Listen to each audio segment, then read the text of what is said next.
back to Bikini Girl in a Bodybuilding World, and today I'm going to wrap up the Virginia Classic that goes on here every year, and this particular show holds a very special place in my heart because I actually competed in it myself way back in the day when I first moved to Virginia. One year my husband competed in it with me, and so this show ever since I have been a sponsor of, doing hair and makeup and just bringing my clients and having a great time. And it's female run. It's an awesome show. It's a great show for a first-time competitor as well, which is what I had here. I had a lot of girls that were first-time competitors. So today I'm going to show you a little bit about what we did during this show and then how they actually improved throughout their showing as well. So let's take a look. All right, guys, I'm getting so much better about this behind-the-scenes footage. So here we have a time lapse of me doing Raven's makeup the morning of the show. Now, Raven has been with us forever. She's one of our sponsored athletes and just an amazing ambassador of the cutie community. So it was really cool to be able to put this together and just get the before and after of her whole process that day. I do have my own makeup line as well, so I'm using some of those products on her too. I do have some amazing like lip colors and things like that, so it's a lot of fun. And we wanted to do something bold for her with her lips because she's got a fire red suit. Check that out. Now, I always say that red is not just a color, it is a vibe, and you have to be able to pull it off, and Raven does it amazingly well.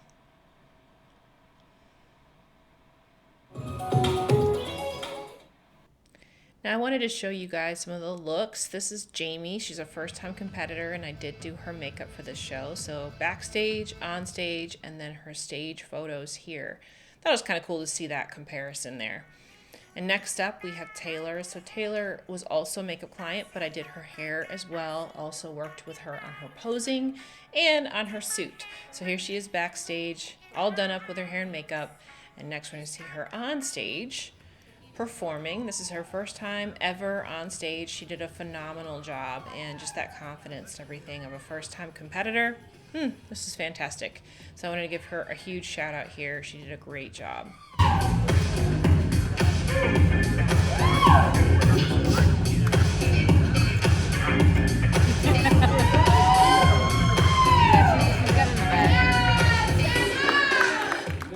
And again, her stage shot. Next up, we have Amanda, who is also hair, makeup, suit, and posing client right here. Both her and Taylor have the same coach, Jared Mason. And I love when coaches trust me with their clients to do all the show day stuff for them. So this was great. And I wanted to give Amanda a big shout out here too, because she did something as a first-time competitor that I want to give her some props for as we get into the comparison round. So keep watching.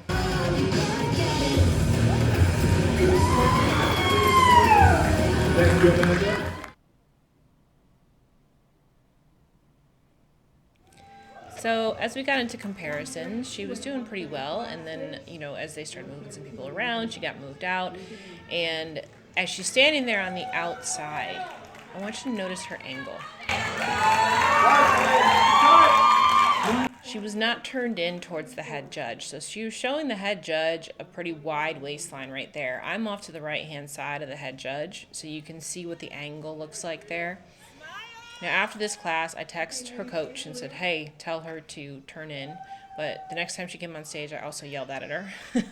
If I'm ever in the audience, I will yell at you, so look for me.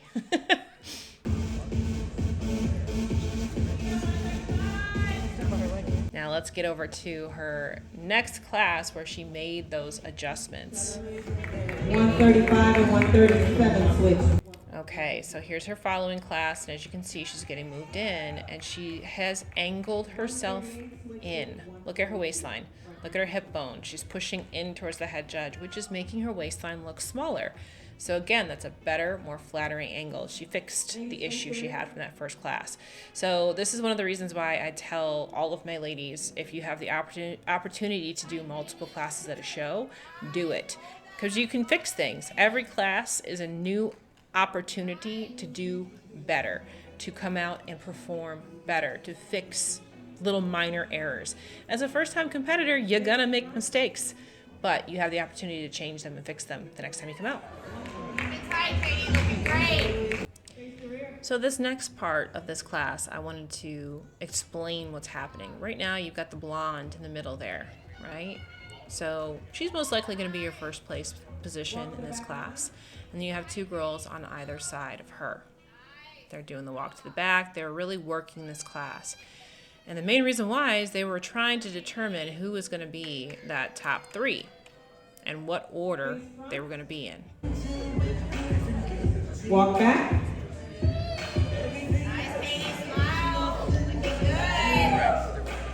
Now, a few people in the audience were asking, why are they moving these two girls back and forth?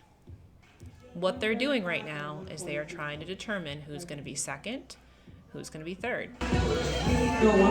And there you go. Amanda gets into the center. Let's watch and see what happens from here.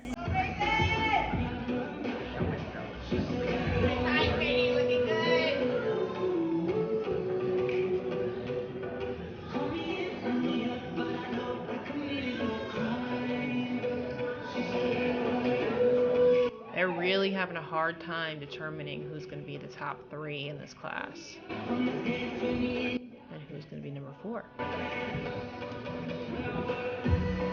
Face the front.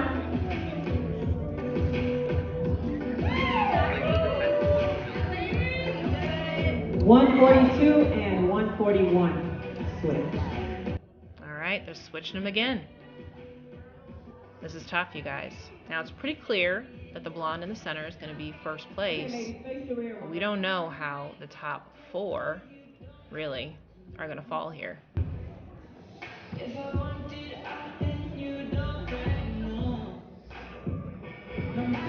And face front.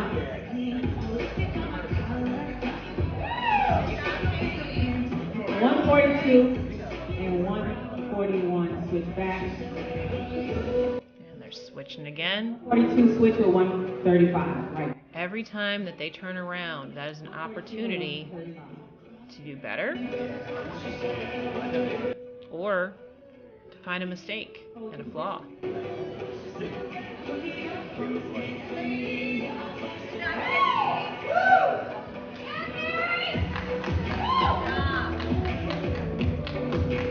And they also switch them from side to side, so every judge on that panel has an opportunity to see each girl very clearly. Ladies, turn your hips where we can see your numbers. Whenever you're in a local show like this, there's going to be girls that have pieces of the puzzle, and you just have to figure out which one hits the criteria as close as possible. And they're going to keep you out there and work you till they figure it out. Your patience, ladies. Thank you. Nice job, ladies. Now, every show is going to be run a little bit differently, but the women were in the afternoon at this show with the men in the morning. So when hair and makeup was finished, I had the opportunity to sit and eat for a few minutes before prejudging started, and here's that, backstage. Yeah, just casually eating egg whites along with Shanika and Raven back there. Now the girls all did amazing, taking home tons of hardware and everything, but really for first-time competitors, sometimes you just have to get on stage and rip the Band-Aid off. That is the most important thing. I find that a lot of times there's the whole paralysis of analysis. So that basically means you do nothing because you're just so focused on analyzing what you should be doing right.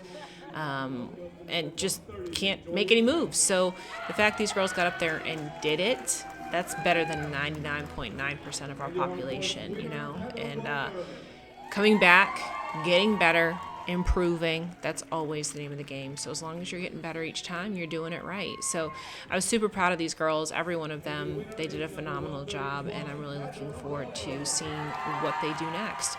And we do have more footage coming up of them next. So let's see what happens in their journey along the way.